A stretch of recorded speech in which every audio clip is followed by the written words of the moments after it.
반갑습니다. 소개해 주신 대로 목사님하고는 되게 오랜 기간 함께 교제했었던 것 같습니다. 제가 처음 전도사 때 여기 화성에 정남에 있는 교회에 이제 부교역자로 부임했을 때부터 이제 같이 노회에서 활동을 했었는데요. 이렇게 교역자들 수련회에 가가지고서 밤새도록 논쟁을 했던 기억이 아직까지 남는데요.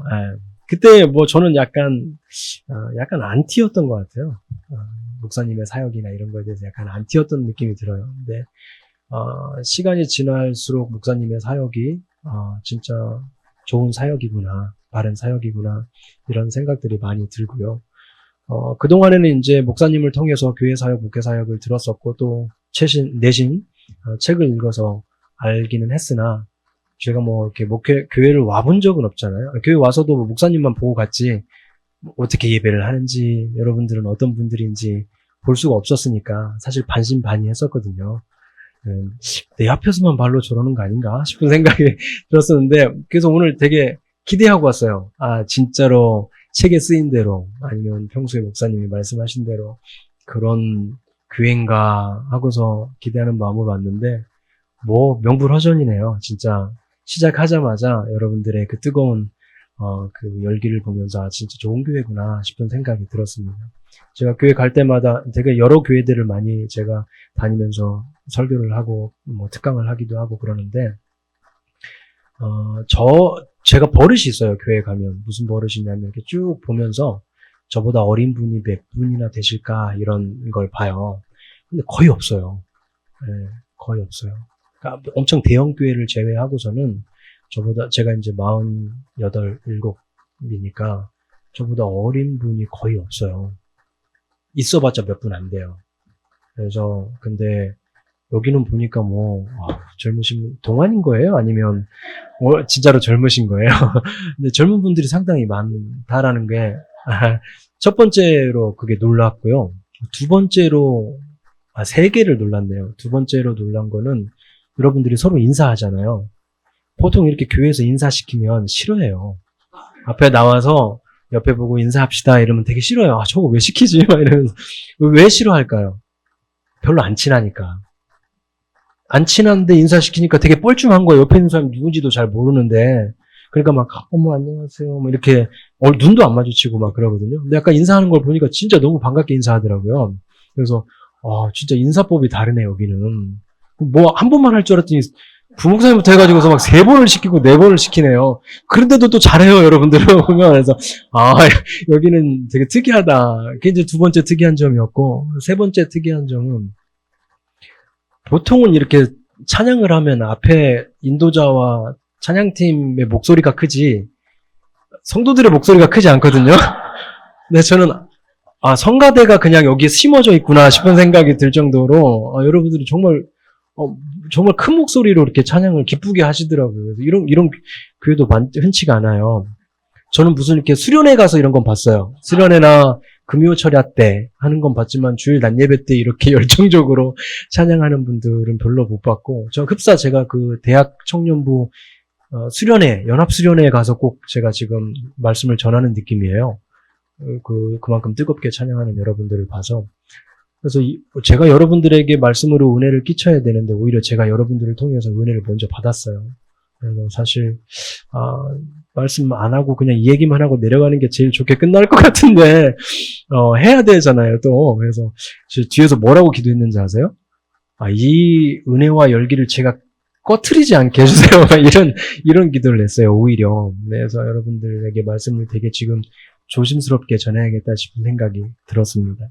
사실 오늘 말씀은 제가 이제 보통 교회를 제가 초청을 받으면 간 김에 2번을 하고 와요. 오전에 1번, 오후에 1번. 그래서 세트로 제가 말씀을 전합니다. 과연 우리가 신앙인으로 산다라는 것은 무엇일까? 무슨 관념적으로 우리가 예수님이 우리를 위해서 돌아가셨고 제가 사해졌고 그걸 믿으면 구원받고 이런 것들도 당연히 기본적인 우리의 신앙의 모습이겠지만 사실 그걸로 끝나지가 않잖아요. 그걸로 끝날 것 같았으면 우리는 산에 들어갔지, 아니면 어디 수도원이나 이런 데 가서 살아도 되잖아요. 근데 그게 아니라 이상하게 하나님은 교회를 도시에 세우셨어요. 동네에 세우셨어요. 그래서 우리는 계속 동네에서 살면서 내 할 일을 하면서 신앙생활을 해야 되거든요. 그렇기 때문에 그냥 그렇게 믿음이라는 게 관념적으로만 이야기하고 끝나지지가 않아요. 그래서 그러면 믿음으로 우리가 산다라는 건 무엇일까? 믿고서 빨리 그냥 주님 만나버렸으면 좋은데 그렇지 않잖아요. 예수님을 만났어도 주님을 만났어도 여기서 몇십 년을 살아야 돼요. 한국에서. 또 어디서든 이 세상에는 살아야 되는데 그동안에 어떻게 살 것인지를 고민을 안 할 수가 없거든요. 그러면 이제 그것이 이제 두 가지 장소가 있잖아요. 하나는 교회 안에서, 하나는 교회 밖에서. 그래서 제가 이제 오전 예배 때는 뭐 교회 안에서 우리가 신앙으로 산다는 게 무엇인지, 오후 예배 때는 이제 교회 밖에서 우리가 신앙으로 산다는 게 무엇인지 세트로 하는데 오늘 이제 오전에만 하면서 하게 돼서 오후에 이렇게 했었던 거를 오전에 나눠야겠다 그 생각을 했어요. 근데 잘한 것 같아요. 뭐 교회 안에서 우리가 어떻게 살아야 할지는 뭐 여러분도 이미 잘 하고 계시는 것 같아요. 별로 얘기해봤자 별 소용이 없었을 것 같아요. 그래서 하나님이 오후 거를 하라고 이렇게 하신데 이유가 있으시구나. 저는 목사님이 목회를 잘하는 줄 알았어요. 목회를 잘하셔서 이런 분들이 이렇게 오셔서 좋은 교회가 됐구나 이 생각했는데 반대네요. 이렇게 좋은 분들이 있는데 누가 와서도 잘할 것 같아요. 진짜로. 이렇게 좋은 분들이 있는데 누가 목회를 망해먹어요. 이런 분들하고 목회를 망하는 게 기적이죠. 네, 저는. 근데 목사님이 잘하는 줄 알았더니 그게 아니라 여러분들이 더 오히려 좋은 분들이라는 생각이 듭니다. 그런 면에서 교회 안에서 우리가 어떻게 하나님의 교회로서 살아가는지에 대한 설교는 제가 필요하지 않았을 것 같다. 그럼 이제 우리 교회 밖에서는 어떻게 할 것인지에 대한 말씀을 오늘 나눠보려고 합니다. 요즘 교회에 대한 이미지가 좋습니까? 안 좋죠. 전혀 좋지 않습니다. 교회 신뢰도, 종교 신뢰도 조사를 해보니까요. 9%입니다. 신뢰한다가. 기독교를 신뢰한다가 9%인데요. 요거는 원불교보다도 낮아요. 천주교, 불교보다 낮은 건 좀 그래도 이해가 되겠어요. 왜냐하면 3대 종교니까. 그래도 좀 자존심이 상하는 일이긴 하나, 그래도 3대 종교니까 그런 게, 원불교는 누가 알아요? 잘 모르잖아요. 근데 그 원불교보다도 낮아요. 어디하고 비슷한지 아세요? 천도교하고 비슷해요, 천도교 들어봤어요? 모르는 사람이 태반이에요. 근데 거기하고 비슷해요, 우리 기독교가. 그 전부터라도 계속해서 기독교에 대한 이미지가 좋지 않았는데, 결정적으로, 코로나 때 많이 안 좋아졌죠. 네. 그때 이제 이런 짤들이 있었어요. 짤이라는 말을 여러분들 아시는지 모르겠는데, 이런 짤들이 있어요. 뭐냐면, 기독교인들은, 십자가 목걸이를 꼭 차고 다녔으면 좋겠어요. 이렇게 이야기를. 우리가 알아서 피해 다닐게요. 이런 이야기. 기독교인들이 싫다는 거예요. 피해 다니는. 2020년도에 설문조사를 했는데, 기독교, 천주교, 불교, 기독교, 우리나라 3대 종교에 대해서 이미지 조사를 했어요. 그냥 일반인들을 대상으로. 천주교, 기독교에 대한 이미지가 어떠냐? 그러면 뭐, 배려심 있는, 가족 같은, 따뜻한, 온화한, 뭐 이런 게 1위에서 6위까지가 다 긍정적인 거였어요. 불교의 6번째가, 6위가 조금 약간 부정적인 거였는데 그게 뭐냐면 고리타분하다. 좀 불교는 뭔가 고리타분해 보이잖아요. 근데 사실 그것마저도 저는 나쁜 건 아니라고 생각이 들거든요. 전통적이란 얘기잖아요. 좋게 얘기하면. 기독교에 대한 조사는 1위에서 6위까지가 다 부정적이었어요. 1위가 거리를 두고 싶어요. 기독교 생각하면 거리를 두고 싶대요. 2위가 이중적인. 되게 기독교는 생각하면 이중적인 것 같다. 3위가 배타적이다. 4위가 뭐죠? 윤리적으로 좋지 않은 이런. 그러니까 1위에서 6위까지가 다 부정적인 이미지였어요. 이런 상황에서 우리가 전도가 되나요? 안 되죠. 옛날에는요, 제가 전도를 해보면, 우리 어렸을 때를 생각해보자고, 제 나이 때 어렸을 때를 생각해보면, 이제 부모님들이 교회를 안 가면 못 가잖아요.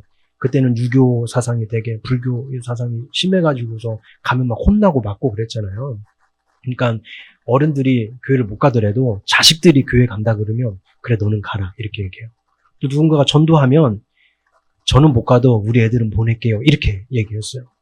근데 지금은 저희가 이제 학교를 다니면서 애들을 전도해 오잖아요. 그럼 애들이 교회를 너무 좋아해요. 교회 가고 싶어서 집에 가서 얘기하면 못 가게 해요. 반대가 돼요. 옛날에는 애들이 가기 싫어도 야 너네는 엄마 아빠는 못 가지만 니네는 교회 가 이렇게 얘기했는데 반대로 지금은 애들이 가고 싶다 해도 아니야 가지마 절대 가면 안 되라고 이렇게 얘기해요. 그만큼 기독교에 대한 이미지가 땅에 떨어져 있습니다. 그러니까 이런 상황에서 길거리 나가가지고서 전도지 남기면서 이렇게 하면 아 그렇군요 제가 한번 가볼게요 이런 사람이 있어요? 거의 없어요. 그래서 우리가 길거리 전도를 하지 말자는 얘기가 아니라 그 정도로 이미지가 지금 좋지 않고 그래서 전도가 잘 안 되는 상황이다. 이런 이야기를 하는 거죠. 그럼 우리는 뭘 해야 될까요?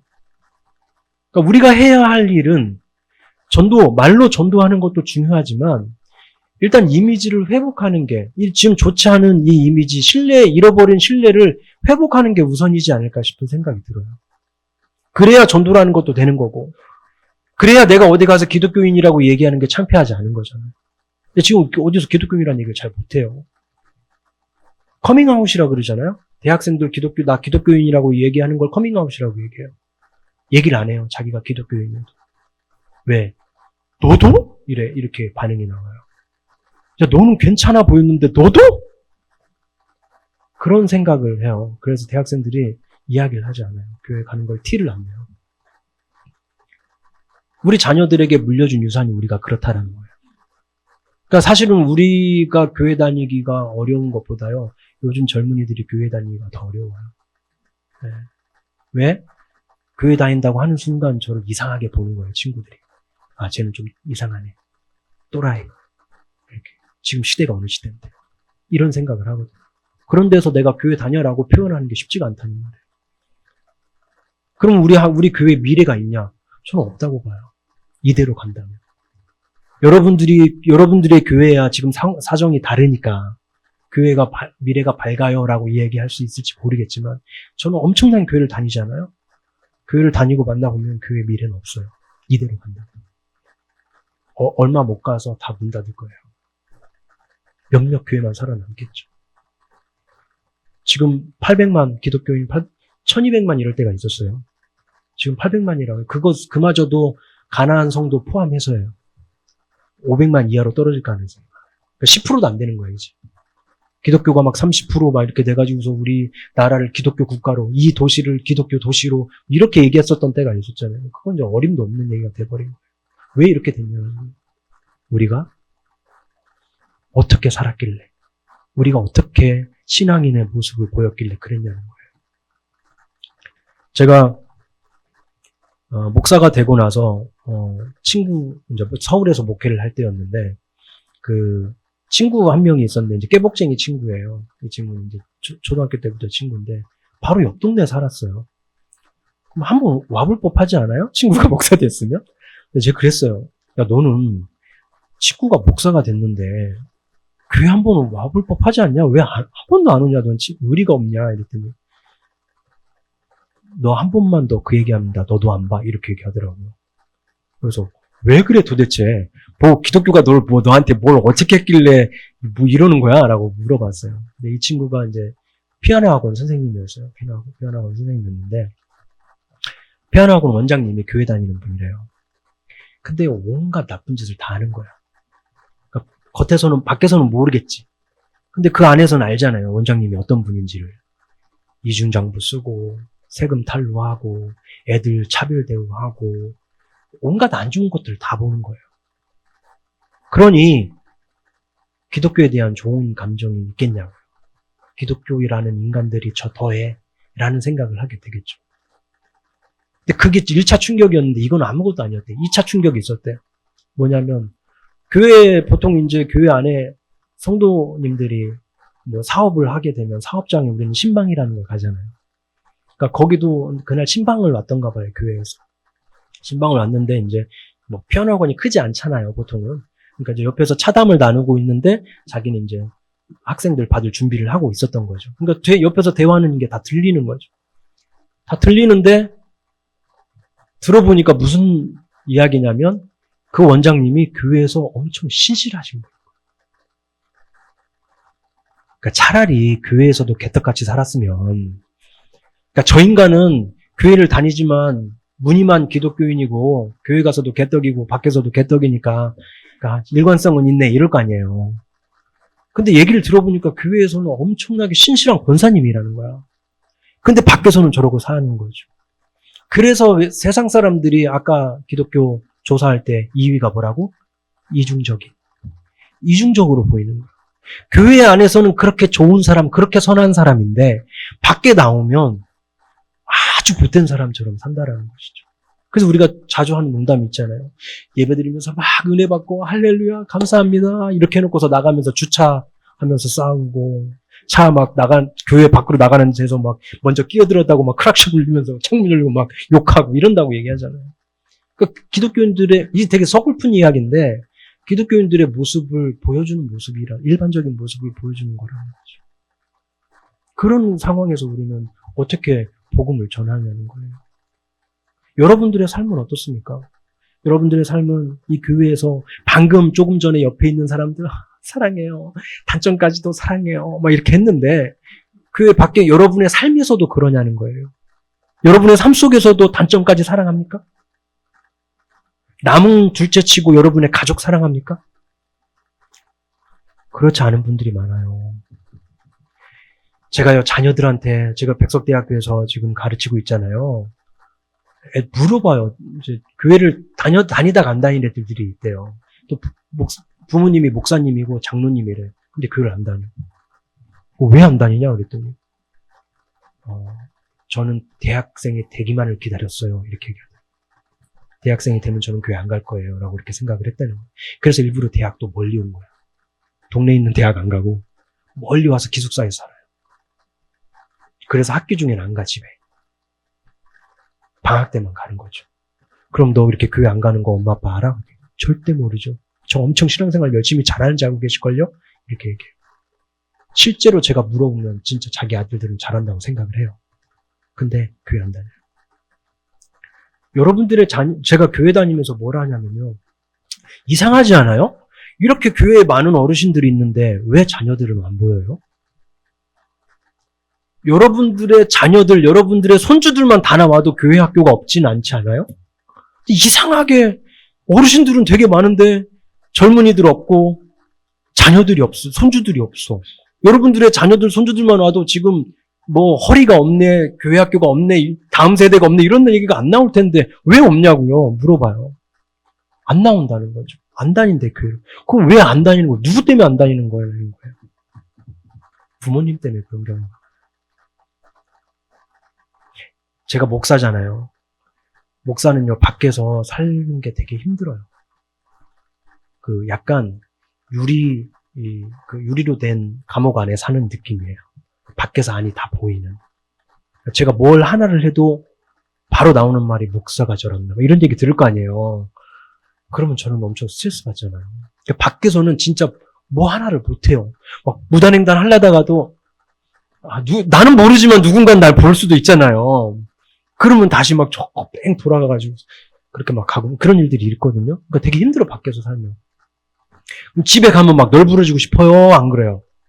널브러지고 싶잖아요. 집에 가서는 좀 확 훌러덩 막 벗어 제끼고 막 이러고 싶잖아요. 근데 마음대로 막 하고 싶고 전 집이 더 불편해요. 집에 가기가 싫어요. 왜 그런지 아세요? 저는 설교를 많이 하잖아요. 그럼 제 아내와 제 아이들이 들어요. 설교 끝나고 딱 집에 갔는데 아내가 여보, 오늘 여보의 설교 말씀은 딱 당신을 위한 설교였어. 이런 얘기 들을까봐. 이런 얘기 들을까봐. 그 얘기잖아, 한마디로. 지나 잘하지. 뭐 이거잖아요. 아니면 우리 애들이 나중에 대학교 가가지고서 친구들 만나서 막 술을 막 먹는데, 야, 너는 니네 아빠 목사 아니야? 너 교회 다니잖아? 왜 술을 막 그렇게 먹어? 막 이러면. 우리 아들이. 야, 우리 아빠가 목사인데 내가 볼 때 하나님 안 계셔.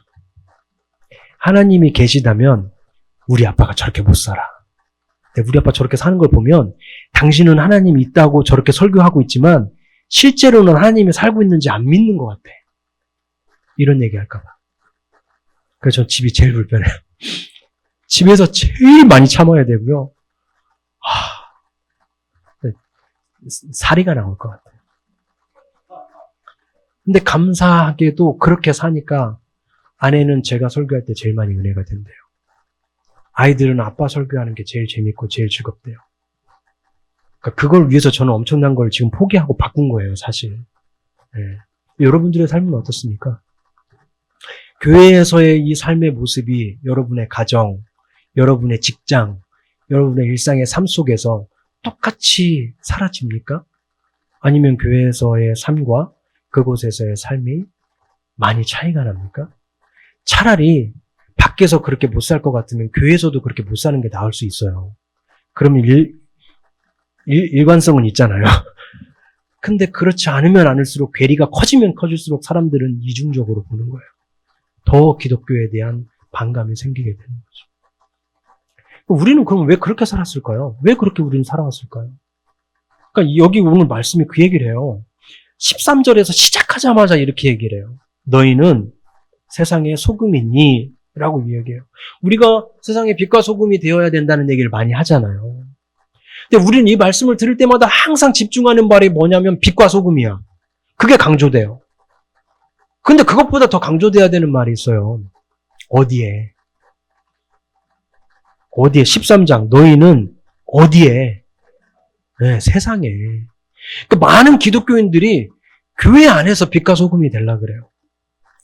그것도 좋죠. 그건 당연해. 근데 그건 당연한 거예요. 말씀은 뭐라 얘기하냐면 세상에 빛과 소금이 돼야 된다는 거예요. 근데 교회 안에서 빛과 소금이 되려고 그렇게 애쓰고 사는데 세상에 나가면 빛과 소금이 안 되는 거야. 그 빛과 소금의 역할을 못하면 어떻게 될까요? 세상에 나가서 빛과 소금의 역할을 못하면 무슨 일이 벌어질까요? 오늘 본문에 또 이야기하잖아요. 13절 중간에 하면 무엇으로 짜게 하리요? 너희는 세상의 소금이니 소금이 만일 그 맛을 잃으면 무엇으로 짜게 하리요? 하고서 그 후회가 중요한 거예요. 후회는 아무 쓸데없어 다만 밖에 버려져 사람에게 밟힐 뿐이다.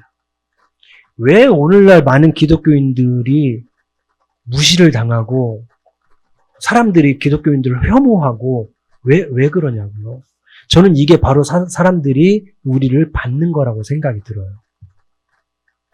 그러니까 여기서 밖에 내버려져서 소금이 밖에 내버려져서 사람들한테 밟힌다라는 의미가 저는 정확히 우리가 지금 당하고 있는 모습이라고 생각이 드는 거예요.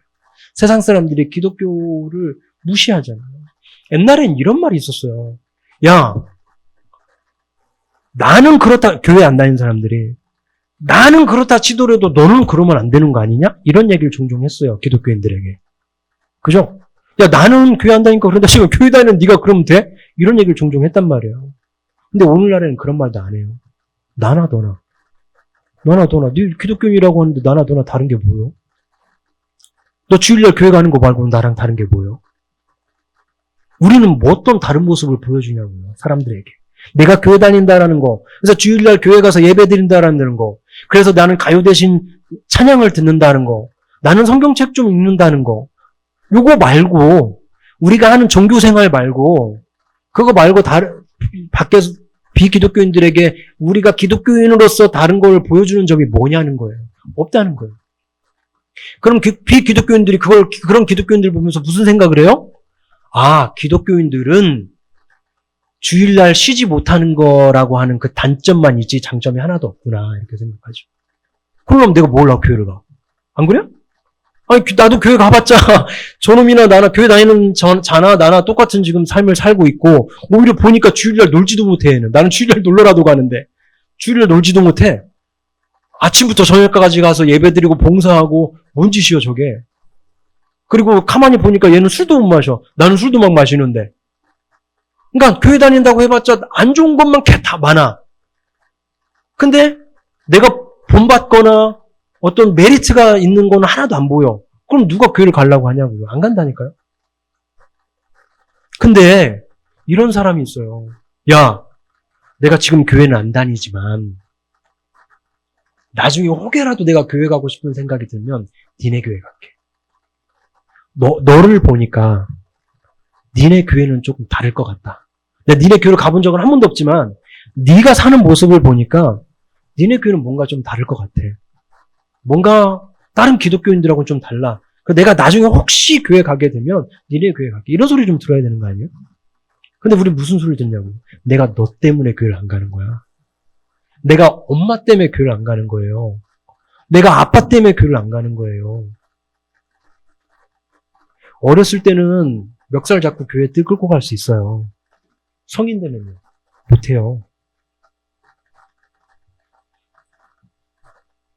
우리가 기독교인으로 산다는 것, 그래서 세상에서 소금과 빛의 역할을 한다는 것, 그게 우리의 사명이라는 것을 잃으면 안 돼요. 근데 우리는 너무 많이 그걸 잊고 살아. 신앙생활이라고 하면 그냥 교회 나가서 열심히 예배드리고 나 은혜 받고 기쁘고 이런 차원으로 끝난다고 생각을 해요. 근데 항상 기독교인의 신앙은 두 가지 날개가 있어요. 한쪽의 날개가 교회 안에서의 은혜로운 삶이라고 하면 한쪽 날개는 세상에서의 소금과 빛의 역할을 하는 게 우리 신앙인의 두 가지 모습이에요. 교회도 성도들이 교회에 와서 예배드리고 은혜 받게 하고 하나님 앞에 엎드리게 하고 예배드리게 하는 이게 하나의 기능이라고 하면 또 하나의 기능은 이 교회가 있는 우리 동네에서 우리 교회가 어떤 역할을 하고 어떤 공적 역할을 하고 어떤 기여를 하는지를 생각해 보는 게 또 교회 하나의 역할이에요. 이건 제 얘기가 아니에요. 수천 년 동안 교회사에 내려왔던 교회론의 한 부분이에요. 근데 우린 걸 다 잊고 살아요. 그러니까 교회는 그냥 예배만 잘 드리면 되는 곳이라고 생각하는 경우가 상당히 많다는 거예요. 그건 우리 반쪽짜리만 잘하고 있는 거예요. 나머지 반쪽은 우리 교회가 있는 이 동네에서 우리는 어떻게 살아야 되는가가 중요하다는 거죠. 그러면 오늘 본 말씀 한번 볼까요? 어떻게 사는 게 소금과 빛의 역할을 하면서 사는 걸까요? 이런 질문이 나와야지 정상이잖아요. 대단해요. 성경 말씀은요. 그걸 다 우리의 질문을 다 미리 꿰뚫고서 대답을 다 주세요. 16절에 보면 이렇게 나와요. 이같이 너희 빛이 사람 앞에 비치게 하여 그들로 너희 뭘 보고? 그렇게 보면 그 사람들이 비기독교인들이 우리의 착한 행실을 보면 어떻게 한다고요? 하늘에 계신 너희 아버지께 영광을 돌리게. 아니 하나님을 안 믿는, 하나님도 모르는, 예수님도 모르는 비기독교인들이 하나님께 영광을 돌린다는 게 말이 돼요? 안 되잖아요. 아니 하나님도 안 믿는 사람, 하나님이 있다는 것도 믿지 않는 사람이 하나님께 영광을 돌린다는 게 말이 되냐고. 하나님께 영광 돌린다는 건 우리 같은 사람이 하는 거잖아요. 우리 같은 사람이 찬양을 드리고 헌금을 드리고 예배를 드리면서 하나님께 영광을 돌리는 거잖아요. 근데 비기독교인들이 하나님께 영광을 돌린다는 게 도대체 무슨 말이야? 이런 거죠. 아까 이야기한 것처럼. 너를 보니 기독교인들은 뭐가 다르네. 기독교인들은 왜 다른가 모르겠지만 하나님이 살아계신 것 같긴 하네. 요게 하나님께 비기독교인들이 하나님께 영광 돌리는 거예요. 근데 그렇게 하기 위해서 우리 뭘 해야 된다고요? 착한 행실. 그러니까 교회 밖에서 우리가 소금과 빛의 역할을 한다는 것은 우리는 착한 행실을 계속하는 거예요. 그러니까 별의별 것 막 많이 생각하지 마시라니까요. 내가 해야 될 걸 많이 생각하면 오히려 하나도 집중이 안 돼요. 하나만 생각하시면 돼요. 성경에서 이야기하는 100% 확고한 방법 하나. 착한 행실. 내 옆에 있는 친구에게 착한 행실. 내 회사 동료에게 착한 행실. 내 가족에게 착한 행실. 그로 인해서 하나님께 영광을 돌리게 하는 거. 근데 그렇게 살지 못하면 누구를 욕먹이는 거예요? 네, 우리 자식들 그런 얘기 많이 듣잖아요. 넌 네 애비가 누구냐? 그 얘기는 뭐예요? 우리가 우리 부모를 욕되게 만드는 거잖아요. 나의 행동으로 인해서. 우리 기독교인들의 모든 행동은요. 그러니까 여러분 한 사람 한 사람은 내가 기독교인을 대표하고 있다는 생각을 해야 돼요. 그러니까 여러분들을 만나는 그 사람은요. 얘기했잖아요. 옛날에 30% 40% 될 때는 주변에 기독교인들이 많아요.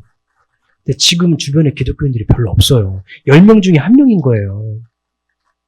옛날에는요. 교회 안 다니는 애들도 주일학교 뭐 한때 한 번씩은 가봤다고 얘기해요.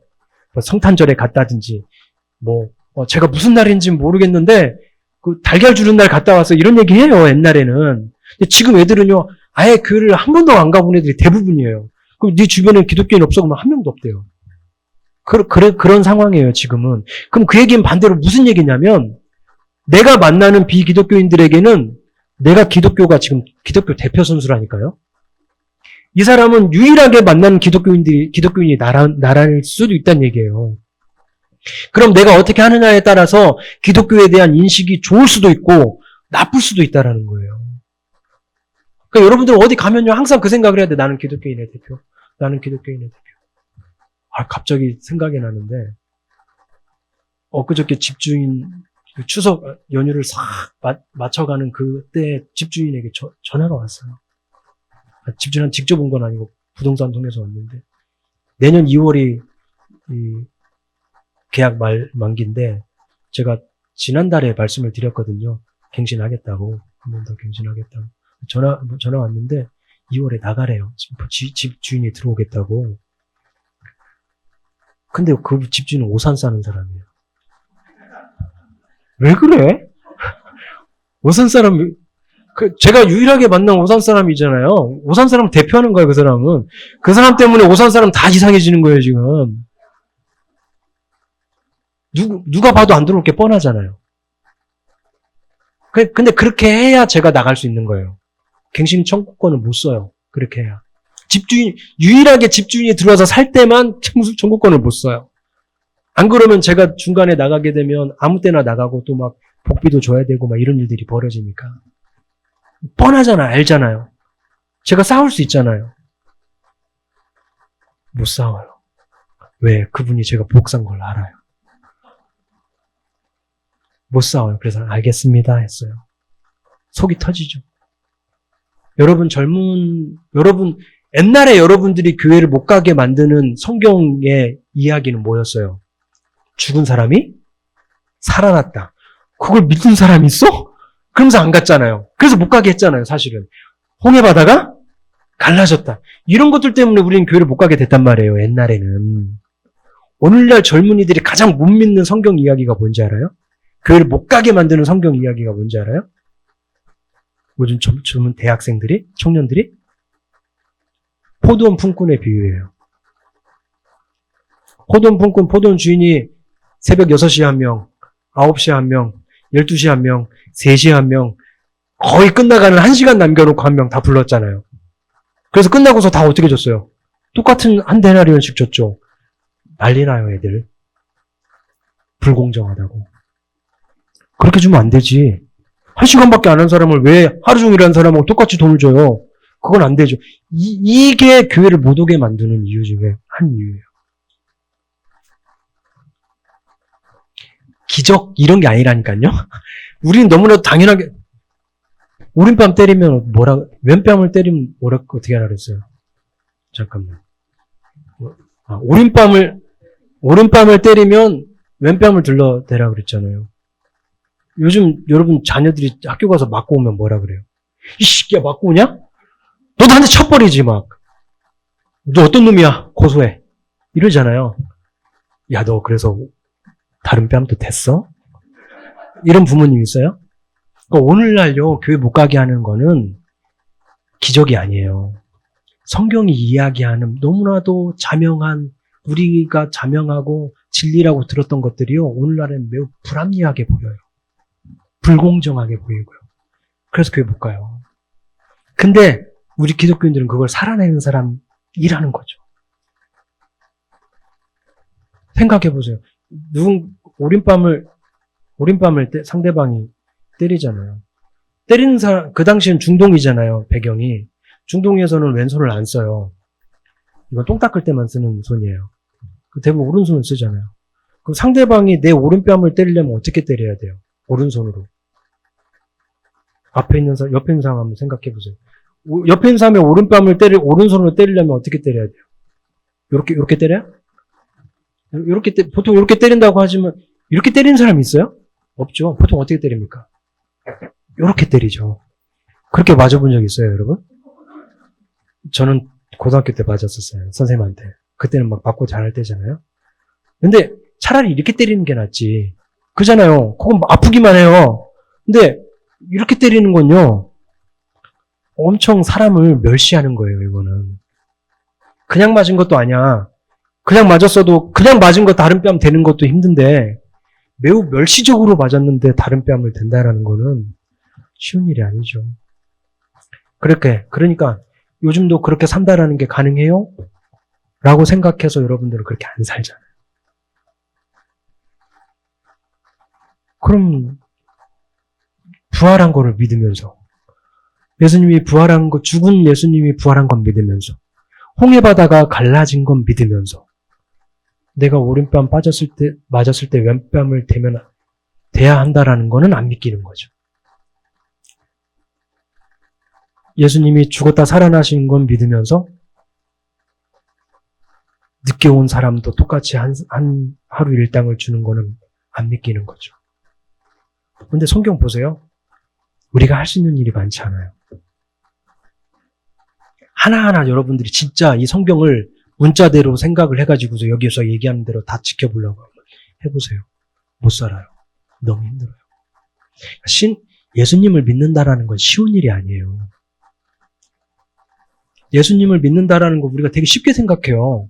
예수 믿는 게 뭐가 어려워. 예수님 우리를 위해서 돌아가셨고. 그렇게 얘기하니까 쉽죠. 근데 이 성경에 있는 걸 다 산다고 생각을 해보시라고요. 어렵다니까요. 보통 힘든 일이 아니에요. 예수님 믿는 일이. 이 설교 끝나고 몇 분 교회 떠날 분 있을까 봐 좀 걱정이 되긴 하는데, 신앙생활 하는 게 그 쉬운 일이 아니에요, 여러분. 너무 쉽게 생각하는 것 같아요. 그러니까 우리가 신앙생활 하면서 쉽게 사니까 비기독교인들이 우리를 보고 실망을 하는 거예요. 니네들은 좀 달라야 되는 거 아니야? 그 얘기조차도, 그런 기대조차도 없어진 시대를 우리는 지금 살고 있는 거예요. 다시 전도로 다시 가볼까요? 제가 학부에서 기독교 교양 과목을 가르쳐요. 신대원에서는 조직신학을 가르치는데 학부에서는 기독교 교양 과목을 가르쳐요. 저는 백석대학교가 기독교 학교잖아요. 그래서 거의 다 기독교인인 줄 알았어요. 근데 첫날 가서 제가 수업을 하는데 분위기가 쎄한 거예요. 느낌이 이상한 거지. 왜 그러지? 저는 막 엄청 열심히 방학 내내 수업을 준비해 왔는데 다 눈 감아보라고 그랬어요. 기독교인 손 들어봐. 했더니 많은 반은 20%, 적은 반은 10% 정도 되더라고요. 기독교인. 근데 그 학생들을 내놓고서 이스라엘이 어떻고 히브리어가 어떻고 헬라어가 어떻고 이걸 난 준비해 왔으니 쎄할 수밖에 없죠. 방학 동안에 준비했던 강연을 다 폐기했어요. 그걸 다시 했어요. 다시 시작했어요. 수업 시간 내내 저는 한 번도 교육이라는 얘기를 해본 적이 없어요. 그리고 예수님을 믿어보라는 얘기를 해본 적이 없어요. 기독교 수업 시간인데. 그래서 애들이 뭐라 그러냐면 에타라고 있어요. 여러분 대학생들이 되면 그건 학생들만 볼 수 있어요. 교수들 못 들어가요. 거기에서 교수 평가는 아주 신랄합니다. 욕도 나와요. 근데 거기서 뭐라 하냐면 제 수업을 기독교 교양 수업인데 기독교 교양 수업 같지가 않다는 거예요. 뭔가 현대사 수업 같기도 하고 뭔가 세바시 같대. 그 이야기를 해요. 세바시 그 있잖아요. 뭐 강연자들이 와서 하는 것처럼 근데 재밌는 게 뭐냐면 한 학기 끝날 때마다 평균적으로 10명 정도가 와서 교회 가보고 싶다는 얘기를 저한테 해요. 전 한 번도 교회 가자는 얘기를 안 했는데 기독교 믿으라는 얘기도 심지어는 기독교 얘기도 잘 안 해요. 그냥 막 씨부리고 나서 끝날 때쯤 이게 기독교야? 하고서 그냥 가요. 그리고 사실 제가 그렇게 그 학생들한테 살아내요. 애들이 나중에 와서 저한테 뭐라 그러냐면 왜 교회 가고 싶다는 생각이 들어서 교수님은 다른 교수님들하고 좀 다른 것 같아요. 이런 이야기를 하더라고요. 다른 교수님들은 보통 다 막 반말로 하잖아. 야, 이리 와봐. 막 이러고 그러잖아요. 저는 학생들 다 선생님이라고 불러요. 민석쌤, 뭐뭐 했어요? 이렇게 다 물어봐요. 학생들 하나. 그리고 그 수업도 그 학생들이 원하는 구조로 만들어가요. 제가 다 수업 안 짜가지고 가서 하는 게 아니라 이렇게 할까요? 저렇게 할까요? 뭐가 좋아요? 하면서 하고 그리고 막 자고 있으면 보통 너 나가. 핸드폰하고 요즘요. 우리 때는 핸드폰에도 몰래 하잖아요. 우리도 옛날에 뭐 만화책 봤잖아요. 수업 시간에. 그럼 어떻게 써요 보통? 몰래 했잖아요. 지금은요. 맨 앞자리에 앉아가지고 이래요. 그럼 교수님들 어떻게 앉아요? 나가 너 F 이러거든요. 저도 속이 터져요. 앞에서 보고 있으면. 저 사람인데 속이 안 터지겠어요?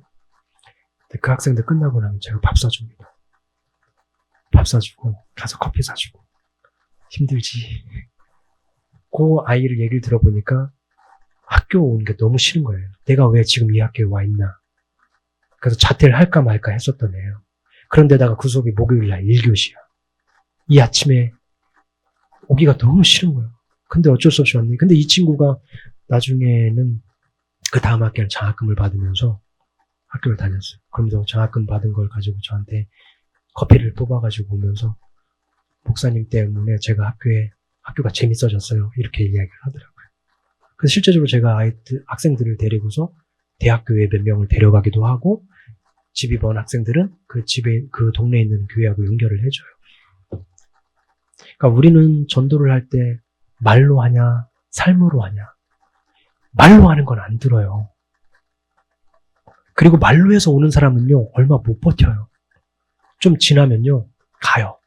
그러니까 우리가 막 전도 초청장, 이후 초청장치 이런 거 하는 거 좋지만 평소에 행동으로 삶으로 보여주지 않는 사람 데리고 오는 건 별 의미가 없어요. 그날만 오고 가서 그냥 오히려 컵라면만 하나 더 손해보는 거예요. 근데 평소에 내가 삶으로 보여줬던 사람을 모시고 오잖아요. 그럼 이 사람은 진심으로 하나님을 영접하고 하나님의 자녀로 살다가 천국 갈 수 있는 사람이에요. 제가 할 얘기가 너무 많은데 벌써 제가 한 30분 한 것 같은데요. 그죠? 우린 또 동태탕을 먹어야 하니까요. 아니 아까 들어오는데 너무 맛있게 냄새가 너무 맛있게 나서 제가 안 되겠어요. 여러분 제가 더 이상 못하겠어요. 힘들어서. 여러분 생각합시다. 내가 신앙인으로 산다는 게 무엇인가? 내가 하나님의 자녀로 산다는 게 무엇인가? 내가 교회 생활, 신앙 생활 한다는 게 무엇인가? 당연히 기본적으로 예배 잘 참석하고 잘 예배 드리고 찬양하고 헌금 열심히 하고 봉사하고 당연하죠. 근데 그것이 과연 나의 삶에서, 나의 일상의 삶에서 이웃과 가족과 직장에서 그런 삶의 그 향기, 그리스도의 향기를 품고 살고 있는가? 보여주고 살고 있는가? 여러분 교회가 오늘 만약에 더 이상 여기에서 있을 수 없게 돼서 다른 데로 이사를 가야 하는데 이 오산에는 없어. 갈만한 데가. 그래서 우리 저기 수원이나 인천으로 갑시다. 이렇게 이야기를 하고 있어요. 그 이야기가 우리 동네에 퍼졌어요. 그랬을 때 동네 사람들의 반응이 잘 됐다. 진짜 빨리 가버렸으면 좋았을 텐데. 저 교회 우리 동네에 있음으로 인해서 좋은 게 뭐야? 주일날 차만 밀리고, 그 막 무단 주차 해놔가지고서 막 내 차 나가지도 못하고 전화해보니까 예배 중이라고 받지도 않고. 잘 됐다 가버리면 이러는지 아니면 우리가 장소 알아봐 드릴게요. 우리가 찾아볼게요. 가지 마세요. 여기 오산에 계속 계세요. 이런 평가를 받는지. 전 실제로 이 두 번째 평가를 받는 교회를 알고 있어요. 교회가 부흥해서 더 이상 거기서 못해서 옮겨야 되는데 그 동네, 그 지역에는 없어가지고 다른 지역 가려고 그랬더니 소문이 나가지고 부교회장, 청년회장, 교회 안 다니는 사람이에요. 다 오더니 우리가 찾아줄 테니 조금만 더 기다려봐라. 우리 동네 떠나지 마라. 니네 교회가 우리 동네에 있으면서 우리 동네가 너무 좋아졌다. 여러분들은 어떤 평가를 받느냐고요. 교회 안에서의 평가는요, 다 헛거예요, 헛거. 여러분들한테 이렇게 나쁜 말 하는 사람이, 목사들이 그래서 제일 힘들어요, 사실. 이런 상황을 몰라요, 목사들은. 왜 그럴까요? 만나는 사람이 매다 목사들이고요. 매다 기독교인들이에요, 만나는 사람들이. 그럼 그런 사람들 만나서 우리 교회 망했습니다, 이런 얘기 들어요? 그래도 하나님이 끝까지 지켜주실 겁니다. 교회 안 망합니다. 이런 얘기만 듣고 오거든요. 그래서 진짜 멀쩡한지 알아요. 근데 밖에 사람들 만나보면요, 교회가 진짜 망하겠구나라는 생각이 대번에 들어요. 여러분 안에서 우리끼리 우리 교회 좋은 교회라는 것도 좋지만 교회 밖에 있는 사람들로부터 여러분들은 어떤 평가를 받냐는 거예요. 제발 여기 있어주세요. 저 교회는 우리 동네에 있으면서 너무 좋은 교회예요. 이런 평가를 받냐고. 아니면 제발 저기 좀 빨리 딴 데 갔으면 좋겠어. 시끄러워. 이런 평가를 받냐고. 그래서 여러분들 잘하고 계세요. 괜히 제가 여러분들 지금 분위기가 막 되게 혼내는 분위기 같은데 아니에요. 여러분 정말 너무 잘하고 계세요. 잘하고 계시는데 조금 더 신경을 써보자, 이쪽으로. 우리 이쪽은 너무 잘하고 있잖아요, 지금 현재. 근데 여기서 끝내지 말고, 좀 더 넘어서서 이쪽도 조금 고민해보자고요. 우리가 살면서 진짜 소금과 빛의 역할을 하는지. 그런 여러분들이 되기를 주님의 이름으로 축원합니다.